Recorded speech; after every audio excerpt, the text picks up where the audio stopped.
Burari deaths.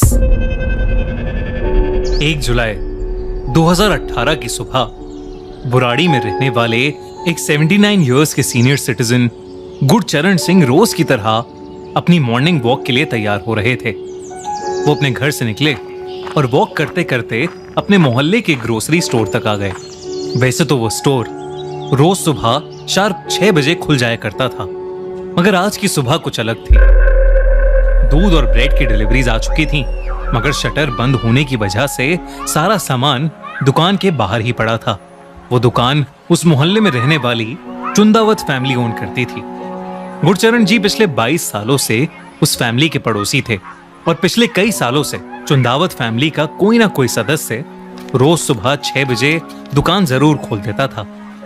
और तो और चुंदावत फैमिली का एक मेंबर रोज गुरचरण सिंह जी के साथ वॉक पर भी आया करता था, मगर उस दिन वो भी नहीं आया और ना ही उसने फोन उठाया। तब गुरचरण जी को थोड़ा डाउट हुआ और वो चुंदावत फैमिली के घर चले गए।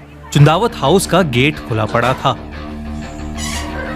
गुरचरण जी जैसे ही अंदर गए वैसे ही उन्होंने वहां कुछ ऐसा देखा जिससे उनके रोंगटे खड़े हो गए। अगले ही कुछ मिनटों में चुंदावत हाउस के बाहर बहुत सारी भीड़ इकट्ठी हो गई थी। इसी बीच कुछ पुलिस ऑफिसर्स भीड़ में से लोगों को धक्का देकर चुंदावत फैमिली के घर तक का रास्ता बना रहे थे। दरवाजा खोलने पर जो पुलिस और आसपास के लोगों ने देखा, वो देखकर सबकी आंखें फटी की फटी रह गईं। चुंदावत फैमिली के 11 लोगों की डेड बॉडीज एक साथ एक ही कमरे में लटकी मिली। 10 बॉडीज छत से टंगी हुई थीं। सबके हाथ पैर पीछे वायर से बंधे हुए थे और आंखों पर पट्टी बंधी हुई थी।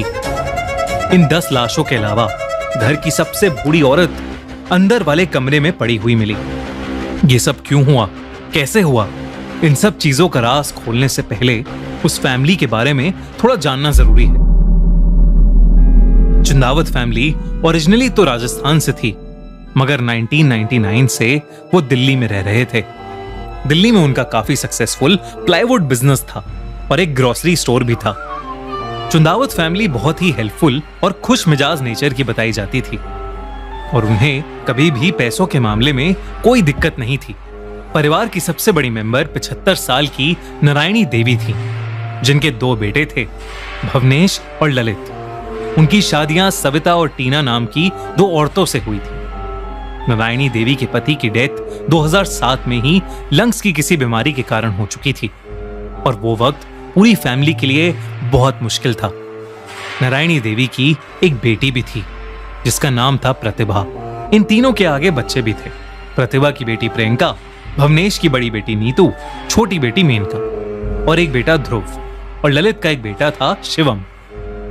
चुंदावत फैमिली की 3 जनरेशंस एक ही घर में पिछले 22 साल से रह रही थीं और एक दिन अचानक पूरा परिवार अपने ही घर में मरा हुआ पाया गया। जब पुलिस ने उनके पूरे घर की छानबीन की तो वहां बहुत सारी डायरीज मिली जिनमें किसी विधि के निर्देश लिखे हुए थे। उन्हीं निर्देशों को फॉलो करते हुए चुंदावत फैमिली पिछले 10 सालों से जी रही थी। उन डायरीज में ऐसी भी बातें थीं जो किसी अलग और अननोन शक्ति की तरफ इशारा कर रही थीं। मगर ये सब शुरू कहां से हुआ? पड़ोसियों से बात करने पर धीरे धीरे पता चलता गया कि पूरी घटना ललित चुंदावत के इर्द गिर्द घूम रही थी। 45 साल का ललित पूरी चुंदावत फैमिली में सबसे ज्यादा घुलने मिलने वाला आदमी था और 2004 में एक छोटे से एक्सीडेंट की वजह से ललित को ऐसा शौक लगा कि उसने ठीक से बोलना ही बंद कर दिया था। उसके बाद 2007 में ललित के पापा की डेथ के बाद धीरे धीरे ललित के हाव भाव बिल्कुल बदलने लगे। उसके पापा के अंतिम संस्कार के समय उनकी आत्मा की शांति के लिए चुंदावत फैमिली ने घर पर 10 दिन के लिए एक पाठ रखवाया था। पाठ के सभी दिन ठीक जा रहे थे, मगर एक दिन प्रार्थना के बीच में ललित उठा और बहुत जोरों से ओम चिल्लाने लगा। ठीक वैसे ही जैसे उसके गुजर चुके पापा ओम का जाप किया करते थे। जब पाठ के बीच में एक पड़ोसी ने ललित से पूछा कि आखिर उसे क्या हुआ, तो ललित ने बताया कि उसके मरे हुए पापा उसके सपने में आए हैं और वो कह रहे हैं कि वो बहुत जल्द वापस आ जाएंगे। उस दिन के बाद से हर रोज चुंदावत फैमिली के घर में रात 9 बजे से कीर्तन होना शुरू हो गया था, जिसमें कभी कभी पड़ोसी भी शामिल होते थे। 9:30 बजे तक घर के सभी लोग कहने लग जाते थे कि डैडी के आने का टाइम हो गया है। ललित के फोन से पुलिस को पता लगा कि उसका भूत और आत्मा जैसे टॉपिक्स में बहुत इंटरेस्ट था। वो रोज इंटरनेट पर पैरानॉर्मल शोज देखने लगा था और अक्सर वो कब्रिस्तान में जाया करता था। घर में रोज चल रही पूजा के बाद उन सभी का लाइफस्टाइल बदलने लगा। शराब और नॉन वेजिटेरियन खाना बंद हो गया और सब वेजिटेरियन बन गए।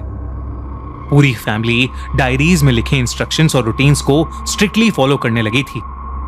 उन सभी डायरीज में से एक डायरी में साफ साफ लिखा था कि उन सबके लटक जाने के बाद एक सुपर नेचुरल फोर्स उनके घर में आएगी और उन्हें मरने नहीं देगी, बल्कि उन्हें मोक्ष देगी।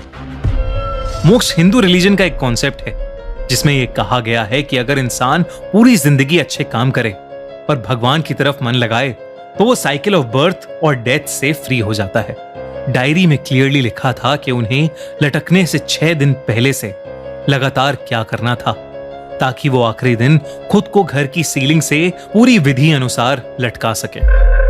मौत का वक्त थर्सडे या संडे रात 12 से 1 बजे के बीच में होना चाहिए था। डायरी के फाइनल एक्ट में लिखा था कि जब जमीन कांपेगी और आसमान फटेगा तो मैं तुम्हें बचाने आऊंगा। सबसे अजीब बात तो ये थी कि कुछ लोगों ने यह भी दावा किया कि डायरीज में जो भी इंस्ट्रक्शंस लिखी गई हैं वो ललित की हैंडराइटिंग थी ही नहीं। तो फिर वो सारे इंस्ट्रक्शंस इतने सालों से डायरी में कौन लिख रहा था? क्या वो सारी डायरीज उनके पापा भोपाल सिंह लिख रहे थे, जिनकी 2007 में ही डेथ हो गई थी? यहां तक कि जिस रात पूरी फैमिली ने मिलकर खुदकुशी की या उनका मर्डर हुआ, उस रात घर के बच्चे और औरतें बाहर दुकान से स्टूल्स और वायर्स लेकर घर के अंदर जाते हुए सीसीटीवी कैमरा में देखे गए थे। वही स्टूल्स और वायर्स जिनका इस्तेमाल उन्होंने उस रात डायरी के इंस्ट्रक्शंस फॉलो करके सीलिंग से लटकने में किया था। तो क्या उन्हें पहले से पता था कि वो मरने वाले हैं? पुलिस को धीरे धीरे पूरा भरोसा होने लगा था कि ललित चुंदावत को साइकोसिस डिसऑर्डर था। साइकोसिस डिसऑर्डर एक दिमाग की बीमारी है जिसमें इंसान सच्चाई से अलग एक भ्रम की दुनिया में जीने लगता है। इस बीमारी में लोगों को हैलुसिनेशंस भी होते हैं। पुलिस का तो यह भी मानना था कि पूरी चुंदावत फैमिली को ही शेयर्ड साइकोसिस डिसऑर्डर था, जिसमें सब लोग पेशेंट को फॉलो करने लग जाते हैं क्योंकि वो एक दूसरे के बहुत करीब होते हैं और सारे लोग पेशेंट पर भरोसा करने लगते हैं। मगर क्या ये सच में पॉसिबल है कि पूरी चुंदावत फैमिली इस भ्रम की शिकार होने लगी थी? कई लोगों को इस थ्योरी पर बिल्कुल भरोसा नहीं था। इस पूरी घटना के लगभग सारे ही सवाल बस एक रहस्य बनकर रह गए हैं, एक ऐसी भयानक कहानी बनकर जिसने पूरी दिल्ली को हिलाकर रख दिया था। आपको क्या लगता है क्या हुआ था उस रात बुराड़ी में? हमसे